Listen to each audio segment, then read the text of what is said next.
Mas. Ketika apa yang kita inginkan dan kita butuhkan diberikan oleh semesta, ciri-cirinya adalah kita akan bersyukur. Kalau anak kecil mau diberikan sesuatu, baru dijanjikan aja udah senang, betul nggak? Barangnya belum ada. Senangnya sudah luar biasa. Nah, kita ini harus kembali seperti anak-anak kecil itu, Mas. Kita ada yang nonton di TikTok ya? Oh, kenapa nggak direkam aja baru dilepas? Kita melakukan yang terbaik, bercakap-cakap dengan sebaik-baiknya, lalu kita lepaskan ke alam, terserah sinyal membawanya kemana, kepada penonton apa enggak. Jadi kita nggak memegangnya di HP kita, kita lepasin aja udah. Nah, itu cara kita berserah kepada kekuatan sinyal yang nggak tahu, bukan urusan kita lagi dah. Itu contoh kita melepaskan doa kita kepada semesta ini gitu.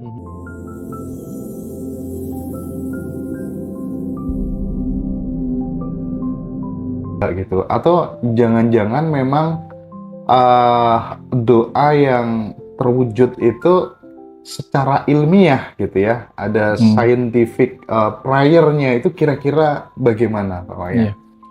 Dulu saya pernah berdoa supaya hujan turun, Mas. Tapi saya menunggu sampai bulan mulai September, Oktober itu baru hujan. Dan saya berdoanya waktu itu bulan April. Lalu saya berpikir di bulan Mei, saya berpikir Tuhan mengabaikan doa saya. Gitu. Bulan Agustus, Mei, Juni, Juli, saya juga tetap berpikir Tuhan mengabaikan doa saya. Gitu. Tapi ternyata di bulan September, hujannya turun. Lalu saya berpikir bahwa, oh kali ini Tuhan tidak mengabaikan doa saya. Gitu. Dan setelah saya pelajarin ilmu klimatologi, iklim, oh ternyata hujan juga punya musimnya. Gitu. Kalau kita berbicara tentang berkah dalam doa itu, berkah itu kan datang tidak serta-merta seketika sesuai dengan yang kita mau gitu. Artinya kecuali Mas Hendra, kecuali kita siding ucap. Nah kemarin saya cerita begini Mas Hendra, mungkin agak panjang sedikit ceritanya gini. Saya kemarin memberi ceramah tentang bagaimana kekuatan metafisik itu. Bagaimana energi itu bisa terkonek. Kita mulai dari PLN ya. Dari pembangkit listrik tenaga uapnya tuh voltasenya gede banget, Mas. Dan ketika sampai di rumah, voltasenya diturunkan pelan-pelan dengan trafo. Ada transformator yang kemudian menurunkan dia sampai kemudian dipasangin MCB. Sehingga listrik yang sampai ke rumah nggak sebesar listrik yang ada di pusat. Sama-sama listrik PLN, tapi ditahan. Bayangkan kalau misalnya PLN listrik yang sampai di rumah itu sama voltasenya dengan yang di sumbernya pertama, apa yang terjadi kira-kira Mas? Barang-barang akan hancur, betul nggak? Hal yang sama kalau kita terkoneksi dengan kekuatan semesta yang tak terbatas dan kita memiliki kekuatan yang sama, betapa berbahayanya Mas? Betapa berbahayanya. Makanya Tuhan sebagai kecerdasan semesta tak terbatas itu, ketika memercik ke dalam diri kita untuk memberi hidup kepada semesta kecil ini, cukup menjadi percikan roh saja, dengan sedikit kekuatannya. Seperti rumah yang dialirin listrik secukupnya. Ada yang 900 watt ya, ada yang 2200. Kalau lebih dari itu, bayangkan Mas.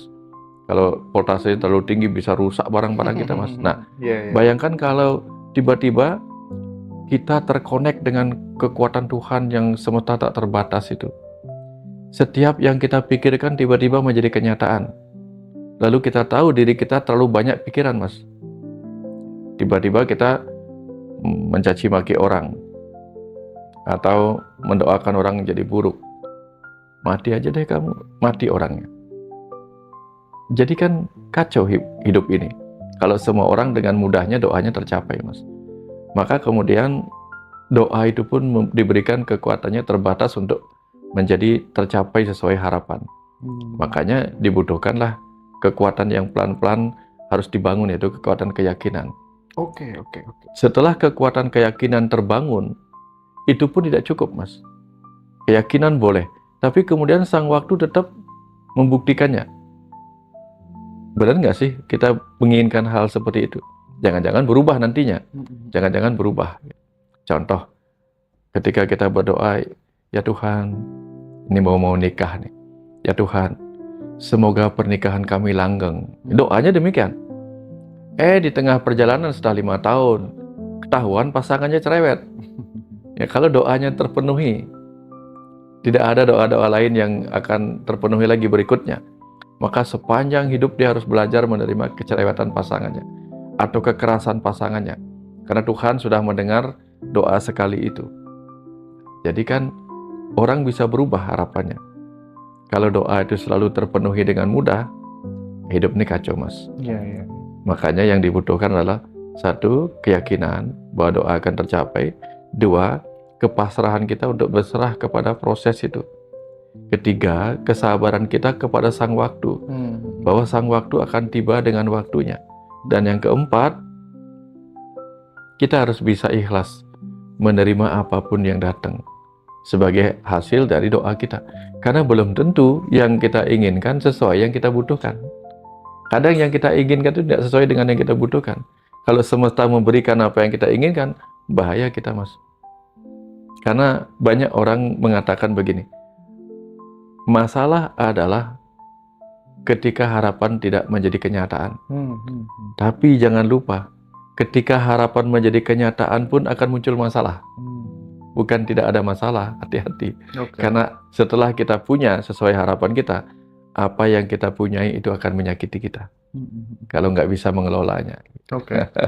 Oke. Kalau secara saintifik berarti doa itu akan menjadi powerful ketika kemudian karena bagaimanapun juga alam semesta ini kan berjalan penuh harmoni, kan ada strukturnya. Betul, gitu ya, betul, ya. betul. Nah, struktur doa itu butuh yang namanya sebuah keyakinan, Betul. gitu ya.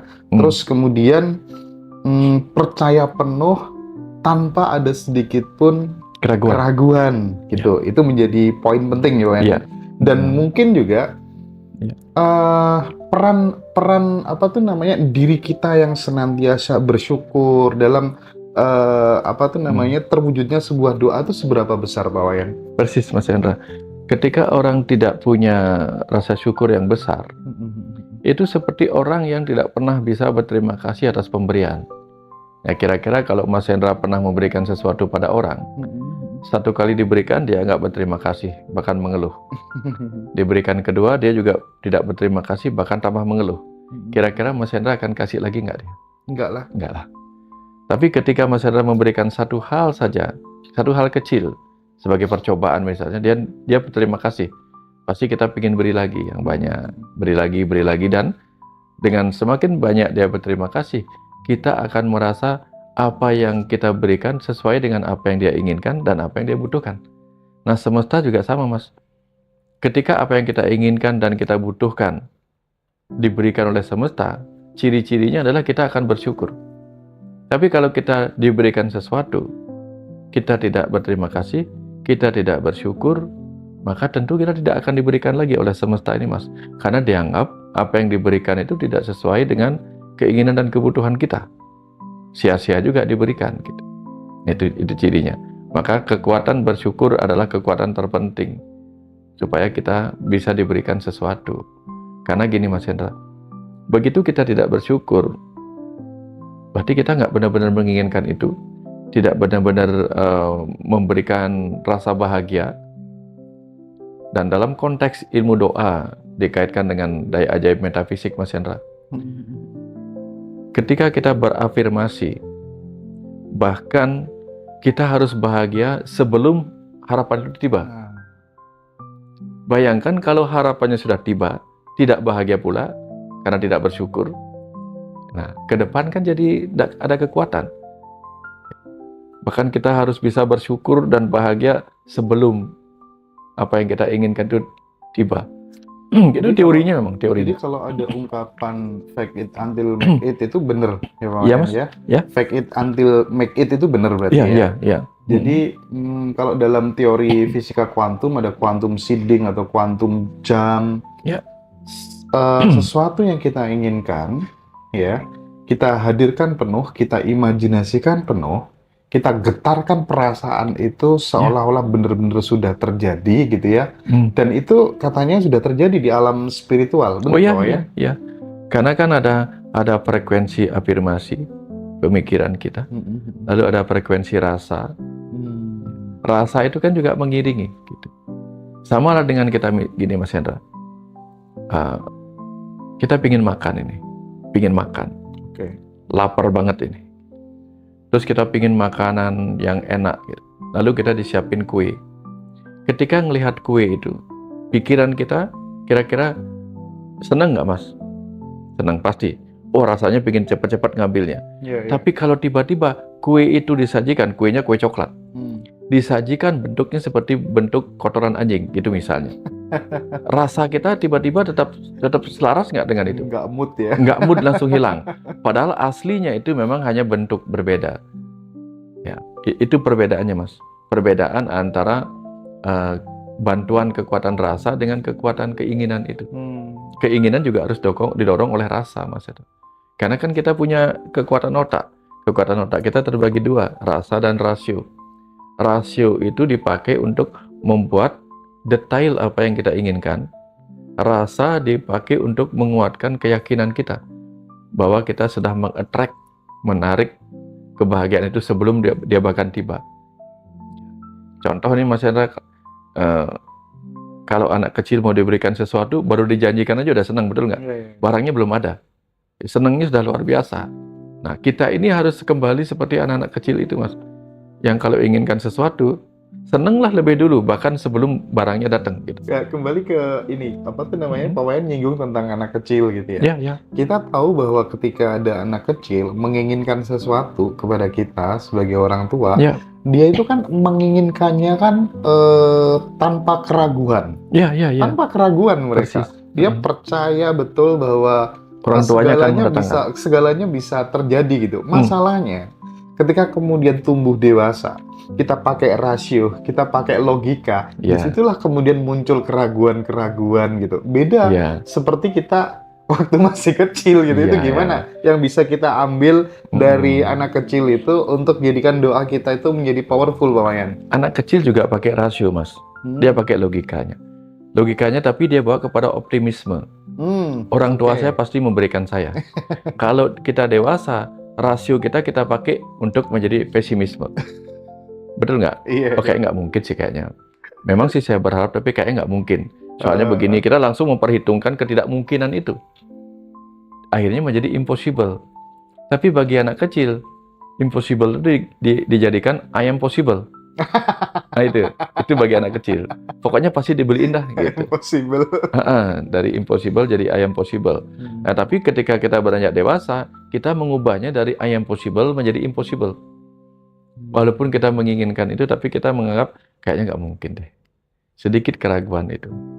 Nah, apalagi ketika misalnya kita sudah berdoa nih Mas, lalu di sela-sela belum tercapainya doa kita itu, mulai muncul keraguan biasanya Mas. Ya, di awal mungkin semangatnya gede, tapi begitu nggak tercapai, besoknya 2 harinya belum lagi melihat secara potensi kayaknya nggak mungkin. Akhirnya memang jadi nggak mungkin. Tapi kan saya pernah cerita dulu sama Mas Hendra. Waktu saya SD, saya tidur di kandang kelinci, di atas kandang kelinci, di rumah yang sekarang jadi kamar saya bertingkat 2 itu Mas Hendra. Beberapa hal itu tidak mungkin. Satu, orang tua saya, ibu saya hanya tukang pijat. Bapak hanya tukang kayu. Untuk bikin rumah tingkat, itu bisa ribuan tahun mungkin baru bisa gitu. Tapi yang namanya saya anak kecil, saya hanya membayangkan di atas kandang kelinci itu adalah kamar saya yang di lantai 2 gitu. Terus bagi semesta apakah itu tidak mungkin? Dimungkinkan Mas. Tiba-tiba setelah saya mulai SMA, nah itu rumah di sebelah, bungalow di sebelah dibeli orang Jepang. Yang sekarang udah menjadi kayak keluarga. Dibeli sama dia, dibongkar, lah bata-batanya, kusen-kusennya mau dibuang sama dia, diambil sama keluarga, sama saya. Jadi ibu hanya tinggal mencicil sedikit dan menjadi kenyataan gitu. Sesuatu yang tidak mungkin jadi mungkin Mas Hendra. Nah, saya tetap memelihara hal-hal seperti itu Mas.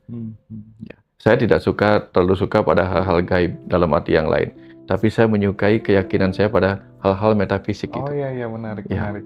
ya. Terus urgensi dari detachment itu pada saat kemudian kita sudah berdoa, Pak Wayan, Ya, katanya kan nggak boleh kita attach, nggak boleh. ya, Harusnya kita memang benar-benar melepas oke. gitu. Urgensinya apa? Ya, gini Mas Hendra.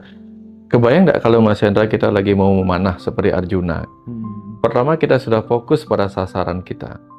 Tapi begitu kita mau memanah, anak panahnya terus kita pegang. Kapan sampainya gitu? Nggak jalan ya? Nggak jalan. Atau ketika kita lepas anak panahnya tetap kita pakai tali. Kan bisa nggak sampai Iya, dia. iya, iya. Terganggu juga membawa berat talinya itu kan. Tapi begitu kita lepas, terserah kemudian angin membawanya kemana. Ya, jadi dari situ kita belajar. Nah, hal yang sama terjadi. Maka pasrah itu adalah do the best, seperti kita membentangkan anak panah, busurnya, membidikkan anak panah kita ke sasaran. Itu do the bestnya. Begitu kita lepaskan, let nature do the rest. Itu kepasrahan, Mas Hendra. Ada ikhtiar, doa itu ikhtiar. Ikhtiar dengan pikiran dan hati namanya doa. Berserah itu kemudian memberikan kekuatan yang lain mengerjakannya. Artinya pada saat kemudian kita melepas doa itu kan sebenarnya kita ada sebuah kepercayaan penuh kepada semesta yang memiliki banyak sumber daya untuk mewujudkan apa yang kita inginkan gitu. Itu kan bukti gitu ya. Persis, Mas Hendra. Kita sadar penuh ini tinggal nunggu prosesnya aja gitu. Justru kalau kemudian kita nggak bisa ngelepas, ya justru malah kita nggak percaya penuh sebenarnya Pak Wayan ya. Betul, betul. Mas Hendra, ini kita ada yang nonton di TikTok ya? Oh, kenapa nggak direkam aja baru dilepas? Kita melakukan yang terbaik, bercakap-cakap dengan sebaik-baiknya, lalu kita lepaskan ke alam, terserah sinyal membawa yang kemana, kepada penonton apa enggak. Jadi kita nggak memegangnya di HP kita, kita lepasin aja udah. Nah, itu cara kita berserah kepada kekuatan sinyal yang nggak tahu, bukan urusan kita lagi dah. Itu contoh kita melepaskan doa kita kepada semesta ini gitu. Nah. Jadi bagaimanapun juga pada saat kita berdoa tetap pikiran harus terfokus, ya kan? Terus kemudian ini harus disinergiskan dengan energi emosi yang tinggi. Persis. Terus kemudian percaya penuh bahwa itu akan terjadi meskipun belum terjadi, gitu ya Pak Wayan ya. Kalau orang bijak memberikan sebuah analogi, katanya doa itu ibarat benih yang ditanam di tanah yang subur, sementara keyakinan adalah air yang menyuburkan benih tersebut gitu ya. Terus emosi adalah sinar matahari yang mempercepat pertumbuhan. Fokus pikiran adalah tindakan untuk menjaga benih tetap terlindungi, agar tetap terlindungi. Jika itu mampu disinergiskan, ya biasanya doa itu akan mengubah realita menjadi kenyataan. Betul Mas, betul. Di setiap lahan kosong yang mau dibuat bangunan itu, yang pertama kan kita yakin dulu bahwa di sana akan bisa kita bangun. Lalu yang pertama tentu tidak langsung bangunan, Mas. Gambar dulu.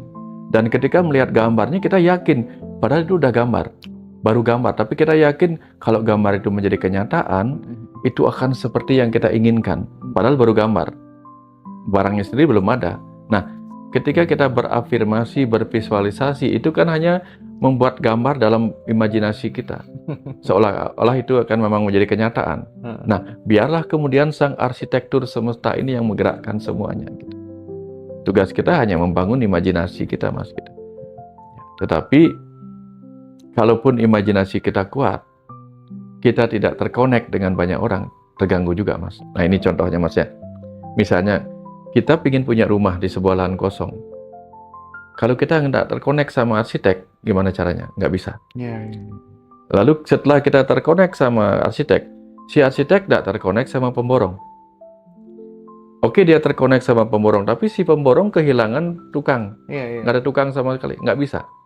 Nah, dalam hal ini, dalam hal doa kita tidak akan mudah menjadi kenyataan kalau modalitasnya nggak banyak, Mas. Orang-orang yang akan mengerjakan, mewujudkan doa kita itu tidak siap, tidak ada menjadi bagian dari jaring-jaring kita. Nggak bisa nyambung, Mas. Makanya setiap agama pasti mengajarkan kita membangun jaring-jaring itu. jaring-jaring persahabatan, jaring-jaring persaudaraan, jaring-jaring komunitas dengan hubungan yang baik. Kalau kita tidak menjalin hubungan yang baik, bagaimana kita, kekuatan pikiran kita yang berkehendak baik, bisa menjalin hubungan dengan mereka untuk menggerakkan mereka. Contoh nih Mas Hendra, dulu ketika saya mau membantu yayasan stroke center di Tabanan itu, mereka membutuhkan biaya. Saya nggak punya biaya sebanyak itu. Tapi karena saya punya orang-orang baik yang sudah terjalin baik dengan saya, karena mungkin mereka sering mendengarkan YouTube, sering datang ke rumah, ikut Zoom dan sebagainya. Begitu saya bicara kepada mereka semua, hati mereka tersentuh semua dan tiba-tiba mereka saling mensupport. Bayangkan kalau saya punya 100 musuh, bukan 100 sahabat orang baik. Lalu saya nge-share keinginan saya itu, ada yang nolong nggak Mas? 100 musuh nggak ada. Tapi ketika saya punya 100 teman orang baik gitu, begitu saya bicara seperti itu, orang-orang baik itu akan mengumpulkan, bergotong royong, dan akhirnya tercapai apa yang diharapkan. Nah, agama itu mengajak kita menjalin hubungan. Nah, menjalin hubungan yang baik itu adalah jalan tantra juga, Mas. Tantra artinya tantra, alat menenun, merajut persahabatan, menenun kekeluargaan. Itu fungsinya ajaran agama, Mas. Gitu.